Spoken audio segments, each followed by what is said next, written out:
हाय, तो यहाँ पे हम लोग देख रहे हैं टीसीएस का स्टॉक प्राइस। तो टीसीएस के अंदर जो अर्निंग्स है ये ऑलरेडी रिलीज हो चुकी है और उसके बाद स्टॉक प्राइस जो है ये अभी 12 जुलाई से लेके अभी काफ़ी अच्छी सी मूवमेंट अपसाइड में देता हुआ दिख रहा है।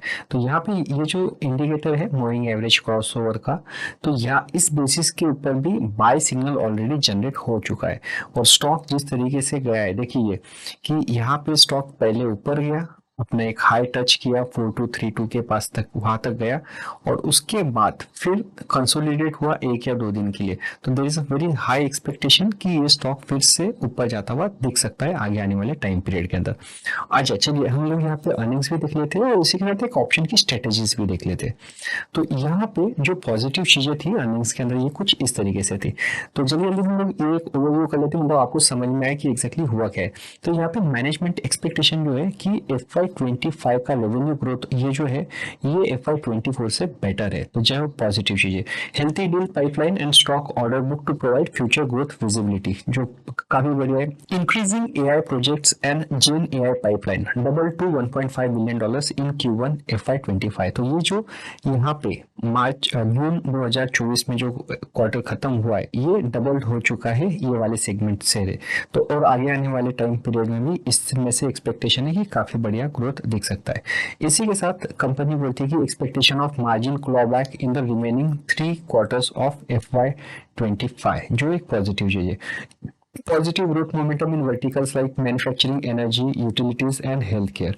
Both regional and core markets expected to drive growth in FY25 और इसी के साथ lower interest rates could boost spending in sectors like telecom. अब इसी के साथ कंपनी बोलती है कि कुछ अलग चीजें जो हुई है थोड़ी सी प्रॉब्लमेटिक आप बोल सकते हैं कि यहाँ पे कंपनी बोलती है कि management is cautious about near term demand volatility due to weakness in the discretionary spending. तो ये चीज आपको आगे आने वाले क्वार्टर्स में कुछ हो सकता है। ये देखिए uncertainty around sustainability of strong Q1 growth in the coming quarters. इसके बाद continued reprioritisation of projects toward immediate ROI leading to different of discretionary projects.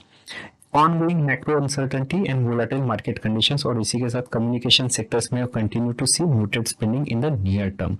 अब इसके बाद कंपनी बोलती है कि यहाँ पे अब क्या हुआ था कि जो जून 2024 को खत्म हुआ which is Q1 FY25, revenue growth ये 4.4% था YOY बेसिस पे, कांस्टेंट करेंसी बेसिस पे, जो एक्सपेक्टेशन से ज्यादा बेटर था।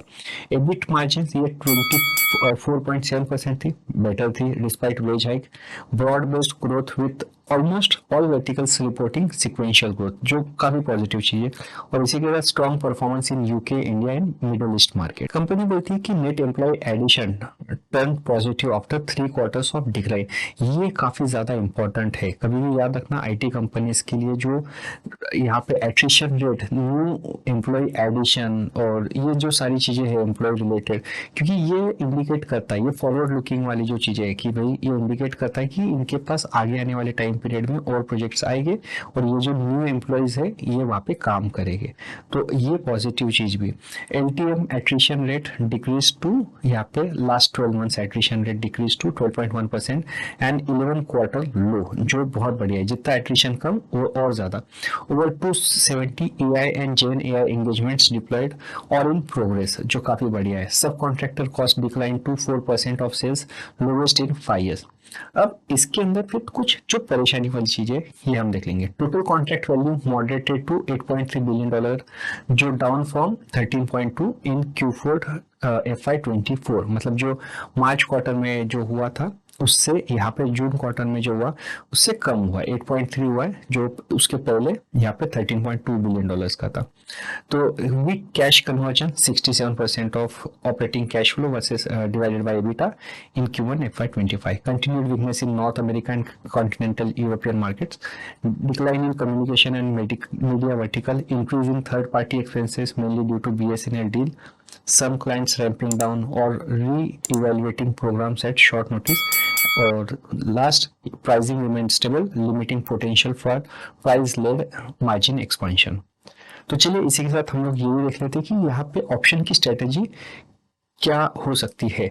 मैं आपको सबसे पहले एक बार बता देना चाहता हूँ यहाँ पे टीसीएस का स्टॉक ने ऑलरेडी काफी अच्छी मूवमेंट दे चुका है, तो यहाँ से मेरा एक्सपेक्टेशन ये है कि टीसीएस ये और ऊपर जा सकता है, लेकिन कितने फास्ट जाएगा ये थोड़ा सा अभी भी क्वेश्चनेबल है।